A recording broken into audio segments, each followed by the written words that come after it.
Well, hello again, everybody. We're back for another installment of What Not to Do to Your Commodore 128.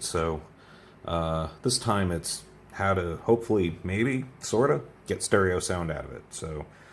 Bring you up to speed on some stuff I've learned and done and broken and whatever.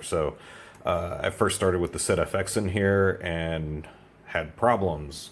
It sounded weird. Everything was funky. SID FX guy, I forget his name, but really supportive, very nice guy. And we went round and around, and come to find out that I somehow blew out the data bit 2 buffer that runs through the CPLD on here. Hence the stacked sockets and wires hanging off of it now. So it does work again, but I had it in the 128. I had it in another machine while I was troubleshooting, so it's a little bit funky-ish, but it works. So, I mean, it could go back in here. But while I was trying to figure out what was wrong with that guy, I put the ARM to SID in here. And I figured I'd get stereo and FM and all that other stuff, except the ARM2 SID does not work in C128 mode properly. Like when you're running like the RFO demo, Risen from Oblivion, sounds like hell. There's timing issues with the ARM to SID when half the 128 goes into 2 megahertz mode like it needs to do. So onward and upward, we are going to try one more solution. The FPGA SID says it's better. So, yeah, let's find out, huh? Alright, step 1 here is pretty straightforward for the most part. Plunk SID in socket. But, thing to remember on the 128, a lot of chips are upside down, which you might be used to. Pin 1's down there, right? And because we have everything in sockets, it ain't gonna fit. So we will pop in an extra socket. And then you should go right in. Nice. Alright. Now, the wonderful people who put this product out have included things to make our life easier. Little modular plugs to plug into the module, and little quickie clips on the end. I'm probably going to take these off and direct solder stuff because the Neo board is awesome and has breakouts for address lines and all that other good stuff. So let's take a peek at the manual, figure out what wires got to go where, and we'll keep on rocking. Alright, we've got most of the wiring roughed in here. So the FPGA SID comes with a couple of different little wire harnesses for you. This single red wire one is the audio output. For the second channel, the right channel, in this case, we have a spot on the board for it to go into because I love the Neo and Johan's awesome. So this is a resistor and decoupling cap I used for the ARM2 SID. Just left it in place. The resistor I put on there to kind of level the audio left to right. So hopefully the value still holds water, and we'll see how it does. So at any rate, super easy on this board because we have a little via there to hook up to go out there or wherever the hell else you're going to route it. For the red, yellow, and black on the other harness, the yellow has to go to A8, address line 8. You could grab that off the CPU also if you wanted to, with the little grabby thing, but there again, the Neo board is awesome, and we have a little spot to grab A8 over there. The black wire has to go to D500, and we have a spot for that too. God, I love this board. And where's the other one? Oh, IO1 is the red line. So if you want to use the DE range, that's where it's going to pick that up from. Then we had to get a little bit creative. So here's our board, and he's got some hairs, antennae, whatever hanging out of him now. there's not enough clearance to go under the 1571 board and plug little DuPonts into here, or I even tried like a 90 degree like you'd have on like a serial port kind of thing, and just it wasn't going to fit. Didn't like the clearance at all. So I tacked a couple wires onto the bottom of it for, was that pin 6 and 7, and the pinouts are all in the documentation. Very easy to follow. And that's, what do we need those for? One of them, the green one, is pin 7. That goes to the 64/128 signal that comes out of the MMU. In my case, I got a lot of shit going on in the MMU socket, right? I didn't want to screw around there. Here, can we get a little closer? The 64/128 signal is also on the character ROM select jumper down here, so I was able to just use that unused pin there, tack a wire on him, and now I have that signal just kind of dangling around, so I can plug it into there. And pin 7, or I'm sorry, pin 6, yeah, this is pin 6, the yellow one. This can go to an optional switch, and I just happen to have an extra switch hanging out of the side of the machine already, and then you can choose 2 different profiles on him. So hopefully this will work.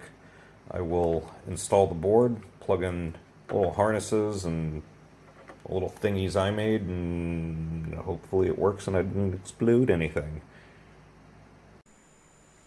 Alright, here we go. I've got the machine all bolted back together. We're rigged up to capture things and sound cards and whatever. We're direct capturing the sound.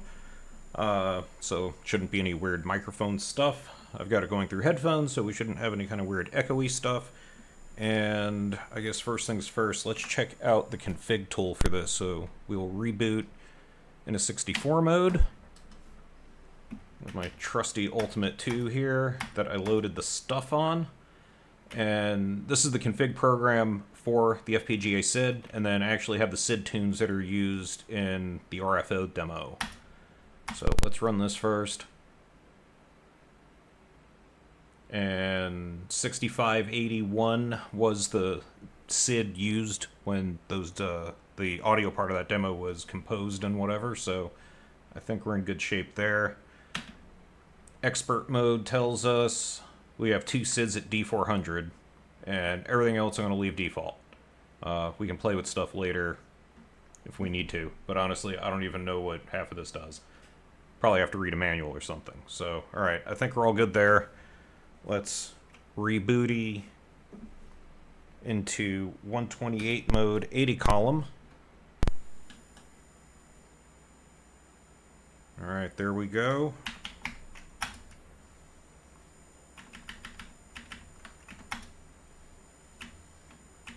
RFO, there he is.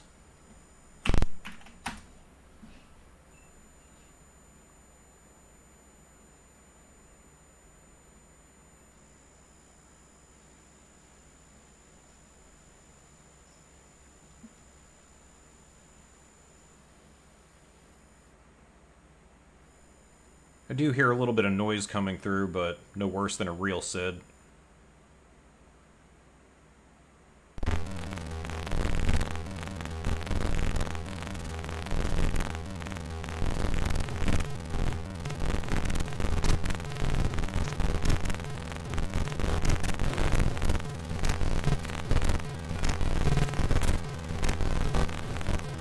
And that does not sound great.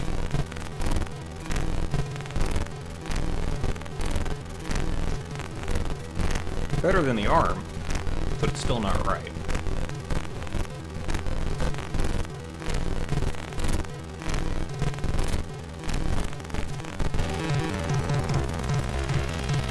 And when the video mode changed, it started working better.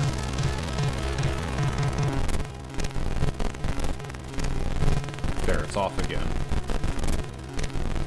But it's something to do with the timing, probably, and when this video mode is in use.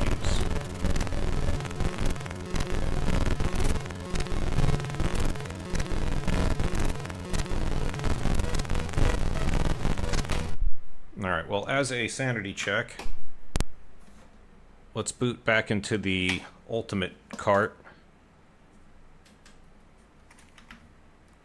and let's just play the SID tunes.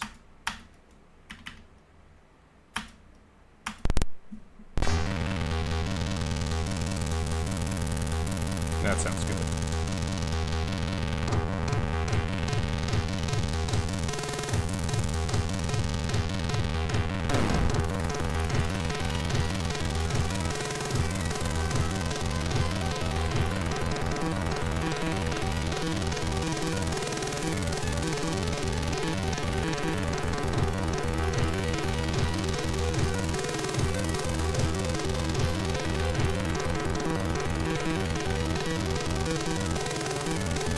Alright, well, that's mildly depressing.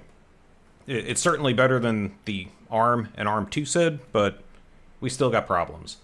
So, I don't know. It's gotta be something to do with timing in 128 mode. Obviously, the SID is capable of playing these SID tunes. Why you can't play them while RFO is running is well above my pay grade. I'm not a programmer, and I'm not a demo coder or any of that stuff. I'm just a nut job with a soldering iron. So, yeah, I don't know. I need somebody smarter to weigh in here. Let me know what you think. Alright, well here's one last-ditch effort, sanity check, whatever you want to call it. We're going to go and set this for mono mode, so it's only a single SID, which I think is really all that's natively supported, or how it was written or coded, or whatever you want to call it. I don't know that this was a multi-SID thing anyway. In fact, I'm confident it wasn't. It was just a single SID. So, yeah, mono mode, 6581 mode, and, yeah, it looks like that, whatever that means. So we'll save that. Alright, let's go to 80 column mode and rebooty this thing.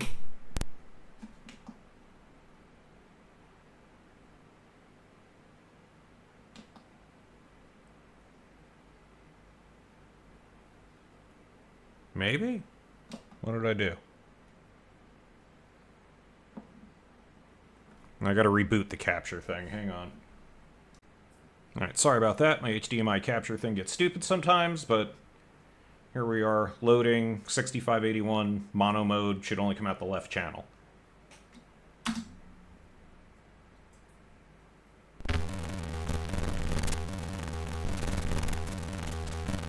It still don't sound right. Scratchy and poppy.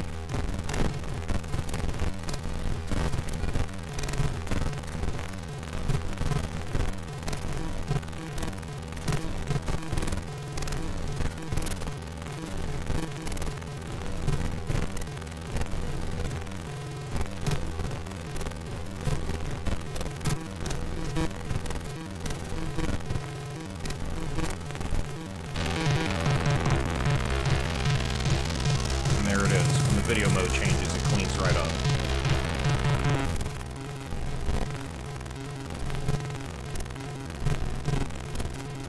Alright, well, I don't know. Somebody smarter than me is going to have to weigh in and figure out why that happens.